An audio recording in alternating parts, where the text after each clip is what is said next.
कहते हैं अगर मानो तो पत्थर में भी भगवान और ना मानो तो भगवान में भी कुछ नहीं। मानो तो हर कण कण में भगवान और ना मानो तो कहीं भी कुछ नहीं। आस्था और श्रद्धा का ऐसा ये खेल है जिसमें लोग फंसे रहते हैं और अपनी अपनी श्रद्धा के अनुसार चीज़ों को अपने हिसाब से समझते हैं और अपनी समझ के हिसाब से उन्हें मानते हैं।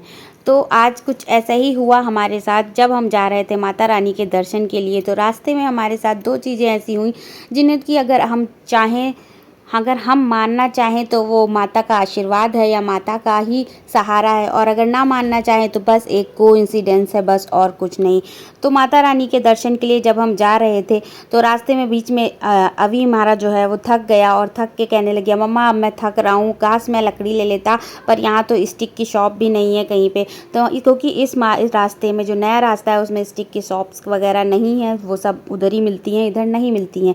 तो या तो आप पहले से लो। फिर अचानक से जैसे ही उसने बोला 2-4 कदम हम आगे बढ़े तो यहाँ पे जो साइड में पोल है वहाँ पे 2 स्टिक ऐसी रखी हुई थी। एक पूरी बड़ी नॉर्मल जो स्टिक होती वो थी और एक स्टिक बीच से थोड़ी टूट चुकी थी तो वो किसी ने रख दी थी।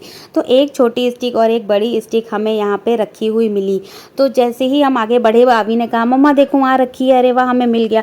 एक बड़ी स्टिक अभी ने ले ली और छोटी स्टिक यशु ने ले ली, और थोड़ी देर तक, काफ़ी देर तक यशु उसे लेकर चलता रहा और अभी भी चलता रहा। अभी मुझसे बोलने लगा, मम्मा ये अच्छा हुआ जैसे ही मैंने बोला ना कि स्टिक, वैसे ही हमें स्टिक दिख गए, नहीं तो मैं थकने लग गया था। तो भाई मुझे लगा कि अरे मतलब अब इसमें हम क्या ही कहें। फिर थोड़ा थोड़ा हम लोग आगे बढ़ते रहे और यशु को हम लोग चॉकलेट दिला रहे थे, उसे मिल्की बार पसंद आ रही थी।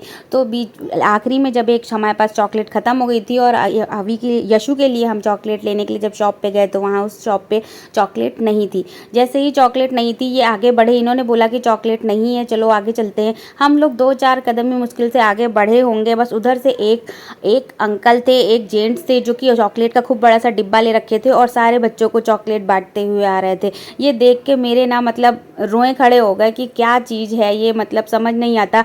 मतलब वहाँ से अमित निकले कि चॉकलेट नहीं है शॉप पे और हम लोग बस आगे प्रैम लेके बढ़ना शुरू हुए। आगे से मैंने देखा, जैसे ही मेरी नज़र पड़ी कि एक अंकल चॉकलेट का डिब्बा लिए हुए हैं और बांटते, और उन्होंने आते से सीधे से यशु के हाथ में चॉकलेट रख दी और एक चॉकलेट अभी को दे दी। अब इसे हम क्या ही कहेंगे। अगर श्रद्धा से मुझे तो मतलब माता रानी का वो आशीर्वाद लगा और मतलब मैंने अभी को भी कहा, अभी देखो बेटा यही सब चमत्कार होते हैं। अगर हम माने तो ये चमत्कार है, ये माता रानी का हमारे साथ है, और ना माने तो कुछ भी नहीं है।